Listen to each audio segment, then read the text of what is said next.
તો હવે મિત્રો આપણે પહેલા તો આવી ગયા છીએ રામ મંદિરથી જઈશું ક્યાં જવાનું છે? ગીતા મંદિર. તો આપણે હવે પહેલા રામ મંદિરની અંદર દર્શન કરી આવી. મિત્રો આપણે હવે લઈ લીધી છે મંદિરની અંદર એન્ટ્રી.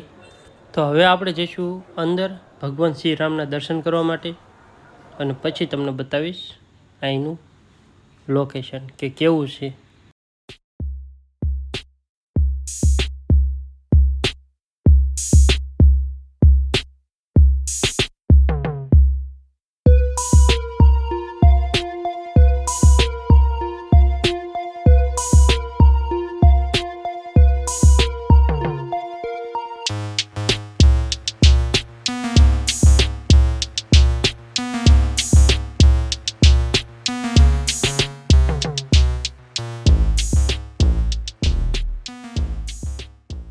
મિત્રો હવે આપણે કરી લીધા છે દર્શન ને અહીંયા આવીને જોયું તો બધા જય શ્રી રામ ચોપડામાં લખી રહ્યા હતા.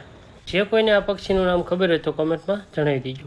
મિત્રો રામ મંદિરના પાછળના ભાગમાંથી દરિયો દેખાતો તો એકદમ મસ્ત, અને નજારો તો એકદમ જોરદાર. સત્ય, પ્રેમ અને કરુણા. મિત્રો હવે આપણે રામ મંદિરે રામ ભગવાનના દર્શન કરીને નીકળી જશે. આ કયો આવશે ભરતભાઈ? ત્રિવેણી સંગમ. તો ત્રિવેણી સંગમ માટે આપણે જવા નીકળી ગયા છીએ. ત્યાં કયા ભગવાનનું દેવસ્થાન છે? બધાના ફૂલ પધરાવે અહીંયા. ઓકે કઈ વાંધો નહીં. તો મિત્રો આપણે હવે પહોંચી ગયા છીએ ત્રિવેણી સંગમ. તમને માટલર નહીં. તો મિત્રો અમે હવે પહોંચી ગયા છીએ ત્રિવેણી સંગમમાં, અને અહીંયા પિતૃઓના ફૂલ પધરાવવામાં આવે છે. વાત કરો, આમાં મીઠું પાણી એટલે આમાં ક્યાં છે ત્રિવેણી સંગમ થાય? પહેલી નદી આ બાજુ, બીજી નદી આ બાજુ, ત્રીજી આમ સામેથી આવતી છે. જો છે આ હોડીને ઉપડ્યું એ બાજુ. અહીંયા માછલીઓને લોટ કે બિસ્કિટ ખવડાવવું હોય તો બહારથી લેતો હોવું. અહીંયા ફરવા માટેની પણ મસ્ત જગ્યા છે. પાણી પણ એકદમ મસ્ત.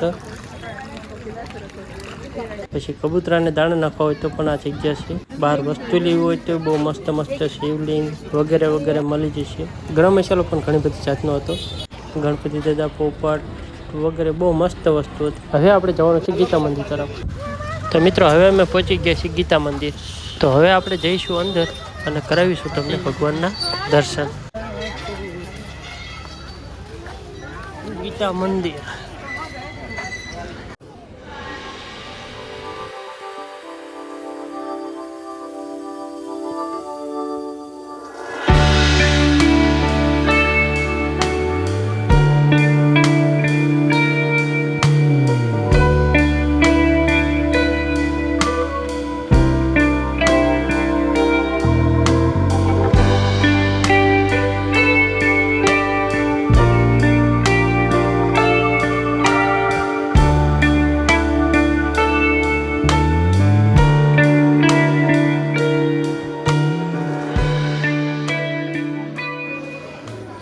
તો આપણે હવે જઈશું ગુફાની અંદર દર્શન કરવા માટે.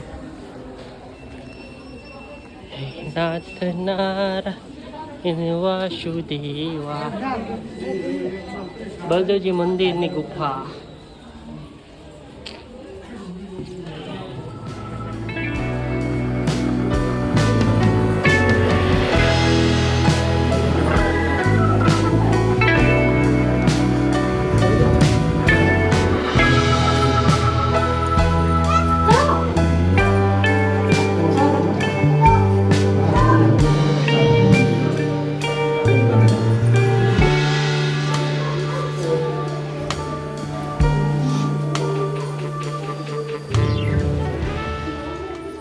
પછી અમે આવી ગયા દર્શન કરીને બહાર.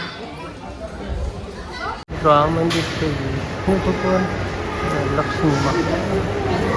મિત્રો અમે પછી આવી ગયા ભીમનાથ મહાદેવજીના દર્શન કરવા માટે. મિત્રો તમે ગમે ત્યારે સોમનાથ મંદિર આવો ત્યારે અહીંયા ગીતા મંદિરની અંદર એકદમ જરૂર આવજો. અને અહીંયા અલગ અલગ પ્રકારના ઘણા બધા મહાદેવજીના મંદિર છે, તો જરૂર આવજો. અને ભીમનાથ મહાદેવજીનું મંદિર છે. ત્યાં તમે જે સોમનાથની અંદર જે શિવલિંગ છે એ કોપી ટુ કોપી શિવલિંગ તમને જોવા મળી રહી છે. તો અમે પણ દર્શન કરી લીધા છે ને તમે પણ જોઈ લીજો. મિત્રો અહીંનું વાતાવરણ પણ એકદમ મસ્ત હતું. મિત્રો તમે મારા વ્લોગની અંદર નવા હોય તો લાઇક શેર અને સબસ્ક્રાઈબ કરી દીજો. આજનો વ્લોગ આટલો જ, તેને મળીએ નવા વ્લોગની સાથે.